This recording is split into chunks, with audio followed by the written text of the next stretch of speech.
দূরে তবু কাছে যে যেখানে আছে সবাইকে আন্তরিক প্রীতি ও শুভেচ্ছা টেকনিক ইজি এডুকেশনের পক্ষ থেকে স্বাগত জানাচ্ছি নতুন একটি গণিতের ক্লাসে। আজকের ক্লাসে আমরা আলোচনা করব এসএসসি পরীক্ষা 2023 সালে আসা একটি বোর্ড প্রশ্ন নিয়ে। তোমরা বুঝতে পারছো আমি যশোর বোর্ড 2023-এর কথা বলছি। তো যারা আমাদের এই ইজি ম্যাথ বইটি এখনও সংগ্রহ করনি দ্রুত করে সংগ্রহ করে নাও। এই ম্যাথের বইটা যদি তুমি সংগ্রহ করো তোমাকে যে সুবিধাটা তুমি পাবে তা হচ্ছে প্রত্যেকটা প্রশ্নের সাথে পাবে এরকম একটা কিউআর কোড, যে কিউআর কোডটি স্ক্যান করলেই তুমি দেখতে পাবা আমার এই ক্লাসটি, অর্থাৎ বইয়ের প্রত্যেকটা ম্যাথ তুমি দেখতে পাবা। তার মানে তোমাকে অন্য কোনো টিচারের শরণাপন্ন হতে হবে না। তাহলে যারা বইটা এখনও ক্রয় করনি তারা ক্রয় করে নাও এবং চলো আমরা এক ক্লাস শুরু করে দিই। তাহলে আজকের প্রশ্নের উদ্দীপকটা আমরা একটু পড়ে নিই যে একটি রম্বসের পরিসীমা হচ্ছে 180 সেন্টিমিটার। এক রম্বসের পরিসীমা কি 180 সেন্টিমিটার, আর বৃত্তের কর্ণের দৈর্ঘ্য হচ্ছে 72 সেন্টিমিটার।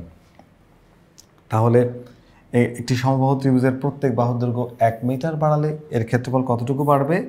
4√3 বর্গমিটার বাড়বে। তাহলে উদ্দীপকের দুইটা অংশ, আর এই কোশ্চেনে দেখছো তো এটা ভেরি মাচ ইম্পর্টেন্ট একটা কোশ্চেন, বারবার আসছে বিভিন্ন বোর্ডে। আমি এটা অনেকবার সমাধান করেছি, আবারও করব তোমাদের জন্য। তাহলে চলো আর কথা না বাড়িয়ে আমরা আমাদের প্রশ্নগুলো দেখে নিই এবং সমাধান করি। দেখো প্রশ্ন কতে বলা হচ্ছে যে একটি চাকা 105 সেন্টিমিটার পথ যেতে 10 বার ঘুরলে চাকাটির ব্যাসার্ধ কত? ছোট্ট একটা প্রশ্ন, চলো সমাধান করি। মনে করি যে চাকাটির ব্যাসার্ধ হচ্ছে r একক, চাকাটির ব্যাসার্ধ হচ্ছে r একক। তাহলে চাকাটির পরিধি কী হবে? 2πr একক। এখন দেখো চাকাটি একবার ঘুরলে তার পরিধির সমান পথ অতিক্রম করবে, মানে একটা চাকার যতটা বাঁকানো যে পথটা আছে এটাকে বলে পরিধি। একবার ঘুরলে সে পরিধির সমান পথ অতিক্রম করে। এখানে যে চাকাটি 10 বার ঘুরবে, 10 বার ঘুরলে কি করবে? 10 বার ঘুরলে পরিধির সমান পথ অর্থাৎ 100π পথ অতিক্রম করে। কয়বার ঘুরলে? 10 বার ঘুরলে। তাহলে একবার ঘুরলে কতটুকু পথ যাবে? 10π। এইটাই হচ্ছে চাকার পরিধি। এটাই কি চাকার পরিধি, কারণ একবার ঘুরলে যে পথ সেটাই পরিধির সমান। তাহলে আমরা জানি প্রশ্ন মতে এটা চাকার পরিধি আর এটাও চাকার পরিধি, দুইটা পরিধি পরস্পর সমান। এই পাশ থেকে একটা পাই আর এই পাশ থেকে একটা পাই কাটা যায়, কাটা গেলে 2r সমান হচ্ছে 10। তাহলে r সমান কি? 10/2 মানে হচ্ছে 5। পেলাম কি? বৃত্তের ব্যাসার্ধ 5 সেন্টিমিটার। প্রশ্ন চেয়েছিল কি? বৃত্তের ব্যাসার্ধ। আমরা বের করেছি বৃত্তের ব্যাসার্ধ। তাহলে এইটাই আমাদের এই কোশ্চেনের উত্তর। তাহলে আমরা চলো এবার পরবর্তী প্রশ্নটি দেখে নিই এবং সেই প্রশ্নের সমাধান করি। আমাদের পরের প্রশ্নে বলা হচ্ছে রম্বসটির ক্ষুদ্রতম কর্ণের দৈর্ঘ্য নির্ণয় করো। তো রম্বসের যে ক্ষুদ্রতম কর্ণের দৈর্ঘ্য নির্ণয় করার জন্য আমরা একটা রম্বসের চিত্র এঁকেছি। সেই চিত্রটার নাম দিলাম হচ্ছে এবিসিডি একটা রম্বস। তো দেখতে পাচ্ছ তোমরা এবিসিডি রম্বস, এবিসিডি রম্বস, এই যে ABCD একটা রম্বস। তো এই রম্বসের পরিসীমা দেওয়া ছিল 180। তোমরা জানো যে রম্বসের প্রত্যেক বাহুর দৈর্ঘ্য সমান হয়, তার মানে 4 বাহুর যোগফল দেওয়া আছে 180 এবং এর বৃহত্তম কর্ণ দেওয়া আছে কি? 72 সেন্টিমিটার। 72 সেন্টিমিটার হচ্ছে এর বৃহত্তম কর্ণ। তাহলে দেখো রম্বসের বাহুর দৈর্ঘ্য, যেহেতু এর 4 বাহুর দৈর্ঘ্য সমান, তুমি পরিসীমা জানো, পরিসীমাকে 4 দ্বারা ভাগ করলে তুমি পেয়ে যাবো হচ্ছে রম্বসের একটা বাহুর দৈর্ঘ্য। তাহলে 180কে 4 দ্বারা ভাগ করলে কত পাচ্ছ বলো তো? 45 সেন্টিমিটার, কারণ রম্বসের পরিসীমা হচ্ছে 4 × বাহুর দৈর্ঘ্য। তাহলে একটা বাহুর দৈর্ঘ্য বের করতে গেলে আমরা পরিসীমাকে 4 দিয়ে ভাগ করব, আমরা বাহুর দৈর্ঘ্য পেয়ে যাব। এখন আমরা জানি রম্বসের কর্ণদ্বয় পরস্পরকে সমকোণে সমদ্বিখণ্ডিত করে। কি করে? রম্বসের কর্ণদ্বয় পরস্পরকে সমকোণে সমদ্বিখণ্ডিত করে। চিত্রে রম্বসের এসি কর্ণ আর বিডি কর্ণ পরস্পর অবিন্দুতে মিলিত হলো। তোমরা এই চিত্রটা নিশ্চয়ই একবার দেখে নিয়েছো। দেখো এসি কর্ণ আর বিডি কর্ণ, এই হচ্ছে এসি কর্ণ আর এই হলো বিডি কর্ণ, কোথায় মিলিত হলো? ও বিন্দুতে। তাহলে এসি কর্ণ আর বিডি কর্ণ কোথায় মিলিত হয়েছে? ও বিন্দুতে। তো যদি ও বিন্দুতে মিলিত হয়, ও বিন্দুতে কর্ণগুলো সমদ্বিখণ্ডিত হয়ে গেল। তার মানে বৃহত্তম কর্ণ ছিল কত? 72। তাহলে এক পাশে হবে 36, অন্য পাশে হবে 36। ওকে, আর ক্ষুদ্রতম কর্ণের মান আমরা জানি না এবং প্রত্যেক বাহুর দৈর্ঘ্য আমরা বের করেছি 45। তার মানে প্রত্যেক বাহুর দৈর্ঘ্য 45 তুমি লিখতে পারবা। ওকে, তাহলে একটা ত্রিভুজ নিয়ে কাজ করলেই হবে। মনে করো ত্রিভুজ AOB, এই কোণটা তো সমকোণ, কারণ রম্বসের কর্ণদ্বয় পরস্পরকে সমকোণে সমদ্বিখণ্ডিত করে।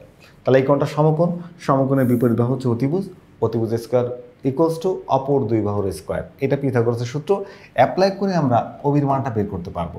আর ওবির মানটা বের করতে পারলে আমরা রম্বসের ক্ষেত্রফলও পেয়ে যাব।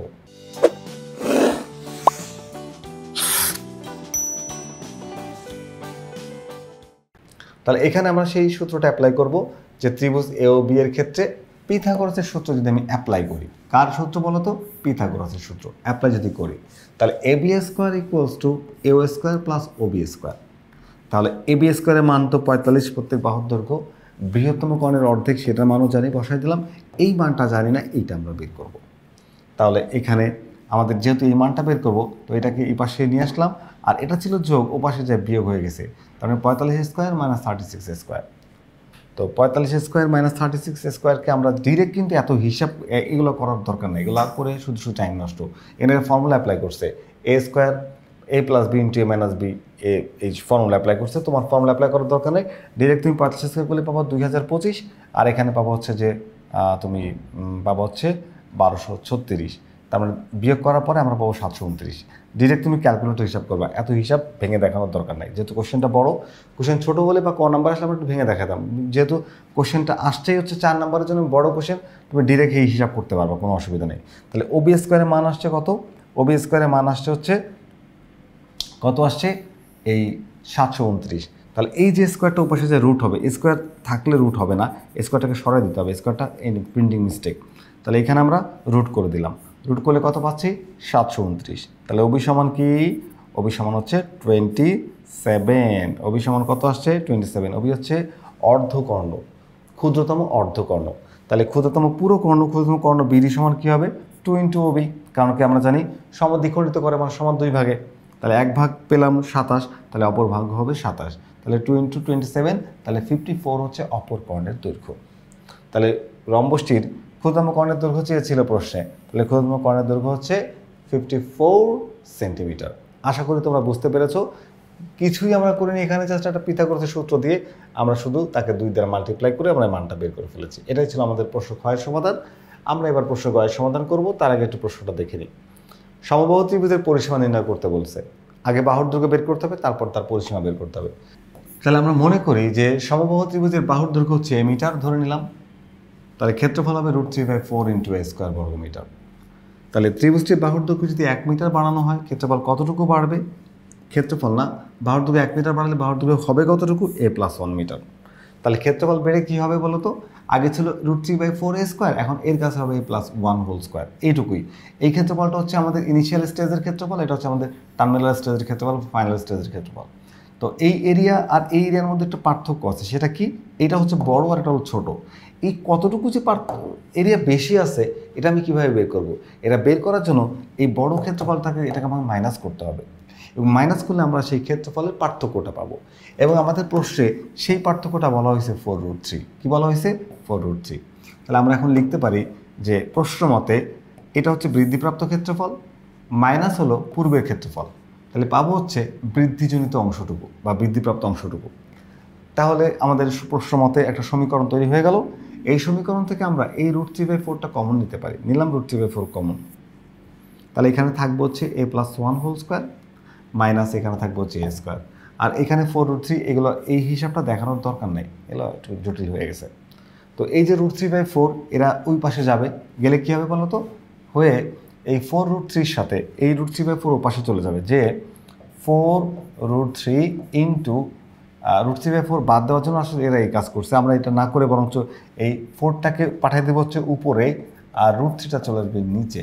তাহলে এইটার এটা কাটা যায়, 4 গুণ করলে 16 হয়, একদম বসায় দিলাম, সমস্যা নাই। এবার a+1 whole square, a+1 whole square, তার মানে আমরা এই 4√3-র সাথে এই 4 হবে গুণ, আর এই √3 হবে ভাগ, √3 কেটে যাবে, 4 গুণ 4 16 একবার লিখতে পারবো। এবার এটাকে a ধরো আর এটাকে b ধরো, a+b whole square, a+b whole square, আর এখানে a স্কোয়ার। তাহলে a ধরে b ধরে সূত্র হবে a স্কোয়ার প্লাস 2ab, 1 দিলে b হয়, প্লাস b স্কোয়ার, একের উপর স্কোয়ার দেওয়া লাগে না। তাহলে a+b হোল স্কোয়ার সূত্র a square plus 2ab plus b square বসাই দিলাম, মাইনাস a স্কোয়ার। এই যে তাহলে মাইনাস a স্কোয়ার আর প্লাস a স্কোয়ার ভ্যানিশ হয়ে যায়, তাহলে এটা কিন্তু শেষ হয়ে গেল। থাকলো কি? 2a + 1 = 16। এই যে পজিটিভ 1 ওপাশে গেলে নেগেটিভ হয়ে যাবে, তাহলে 2a = কত পাচ্ছি বলো তো? 15। তাহলে এই কোস্টে কত হবে 7.5।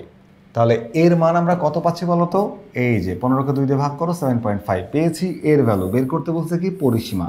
আমরা জানি সমবাহু ত্রিভুজের প্রত্যেক বাহুর দৈর্ঘ্য সমান, তাহলে এ যদি হয় বাহুর দৈর্ঘ্য, পরিসীমা হবে 3a, তার মানে 3a।